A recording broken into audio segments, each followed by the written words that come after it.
வசந்தபாலன் அவர்களுக்கு நான் எழுதுகிற 4வது படம் வந்து இப்போ தான் எழுத ஆரம்பித்த மாதிரி இருக்குது. 12 வருஷம் ஓடி போச்சு.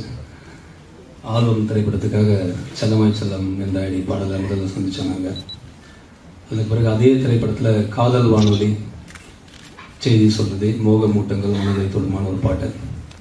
ராஜா சார் வீட்டு வாசலில் உள்ள கம்போசிங் முடிச்சுட்டு ஏதாவது பல்லவி கார்த்திகாக கேட்டார்.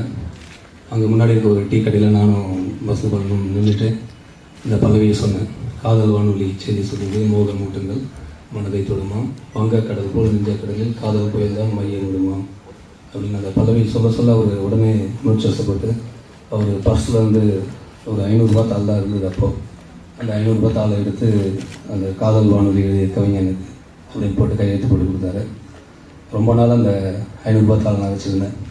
ரொம்ப நாளில் ஒரு வாரம் அப்புறம் பேஜர் பில் கட்டணுன்ட்டு அந்த 500 ரூபாவை ஜெராக்ஸ் எடுத்துகிட்டு செலவு பண்ணிட்டேன்.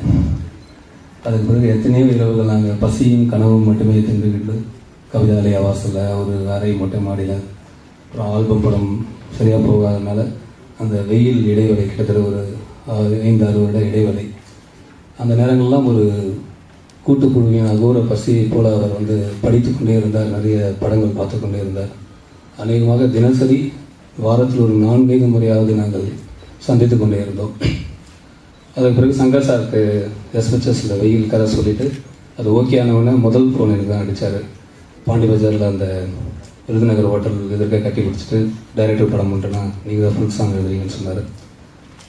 நண்பர்களை தலைமையில் தூக்கி வைத்துக் கொள்வதற்காக கிரீடங்களை கயிற்றி கீழே வைக்கிற ஒரு நண்பன் வசந்தபாலன். வசந்தபாலனுடைய தோளில் அமர்ந்து நான் பார்த்த உயரங்கள் தான் வெயிலோடு விளையாடி பாடலுக்கான ஃபிலிம்பேர் விருது, மாநில அரசு பாடலாசிரியர் விருது நான் சொல்லிக்கொண்டே செல்லலாம்.